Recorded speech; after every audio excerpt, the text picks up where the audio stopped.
Hello second year.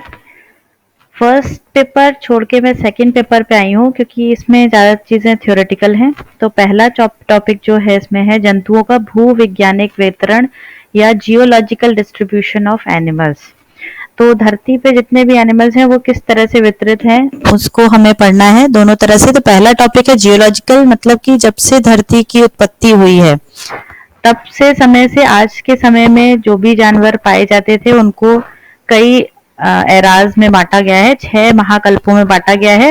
पहला है Azoic या आजीवी महाकल्प, दूसरा है आद्यजीवी या आर्कियोजोइक एरा, तीसरा है प्रोटेरोजोइक एरा, चौथा है पुराजीवी या पैलियोजोइक एरा, पांचवा है मध्यजीवी महाकल्प या मीजोजोइक एरा, और जो छठा जो सबसे अभी चल रहा है वो है नूतनजीवी महाकल्प या सीनोजोइक एरा। तो इसमें जब तुम पीडीएफ में देखोगे तो ये टेक्स्ट में दिया हुआ है सबका, लेकिन जो कंसाइज फॉर्म में इस टेबल में दिया हुआ है, जो लास्ट में टेबल मैंने भेजी है, ये जो टेबल है इसमें एरा है और एरा को कई कल्पों में बांटा गया है और कल्पों को युगों में बांटा गया है। फिर नेक्स्ट कॉलम इसमें दिया है कौन कौन से सालों में कितने वर्ष पूर्व ये पाया जाता था।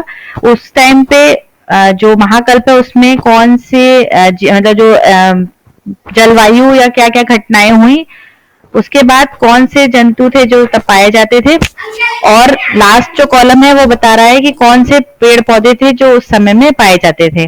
तो हम अगर पीछे से स्टार्ट करते हैं तो सबसे पुरानी या आजीवी जब वहां पर ये कितने वर्ष पूर्व पाई जाती थी और तब धरती का निर्माण हो रहा था और ठंडा हो रहा था क्योंकि पहले वो गर्म थी। उसके बाद आता है आर्कियोजोइक एरा, ये कब से कब तक थी, तब लावा का बहना, ग्रेनाइट निर्माण और तब जीवन की उत्पत्ति हुई। फिर उसके बाद आई प्रोटेरोजोइक एरा, ये कितने वर्ष पूर्व थी, तब क्या क्या जलवायु थी, कौन कौन से तब जीव पाए जाते थे, समुद्री प्रोटोजोन, मोलस्कन, कृमि और कुछ अकशेरुकी तब पाए जाते थे। इसके बाद आती है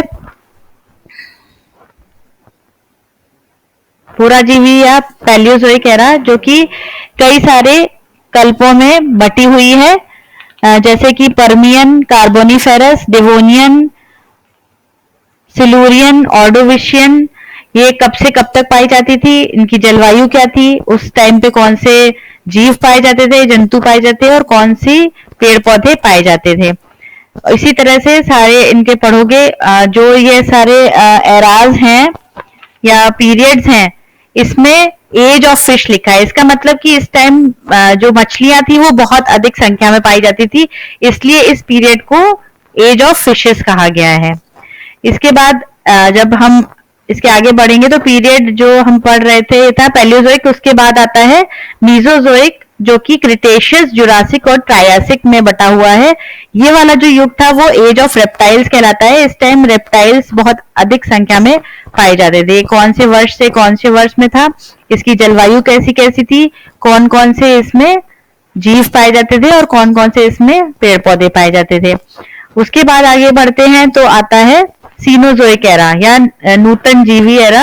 अब इसमें कौन कौन से पीरियड्स हैं, क्वाटरनरी है, टर्शियरी है, इसमें कई युग पाए जाते हैं, आधुनिक, Pleistocene, Pliocene, Miocene, Oligocene, Eocene और पैलियोसीन। जब इनको पढ़ोगे तो कौन कौन से वर्षों में ये पाए जाते थे, इनकी जलवायु कैसी थी, इसमें कौन कौन से जीव पाए जाते थे और कौन कौन से खत्म हो गए थे, ये सब इसमें जानकारी मिल जाएगी कंसाइज फॉर्म में और याद करने में भी आसानी रहेगी। ये कभी कभी शॉर्ट नोट्स में पूछा जा सकता है और अगर ये पेपर जो सेकंड पेपर है ऑब्जेक्टिव हो गया तो कई सारे क्वेश्चंस हैं जो इनमें से बन जाएंगे, इसलिए इसको ध्यान से पढ़ना। मेनली जो टेबल है अगर उसको अच्छे से समझ के याद कर लोगे तो ये जो पहला टॉपिक है जियोलॉजिकल डिस्ट्रीब्यूशन, ये काफी हद तक कवर हो जाएगा। इसके बाद दूसरा जो चैप्टर है जूओ जियोग्राफिकल, वो दूसरे लेक्चर में बताऊंगी।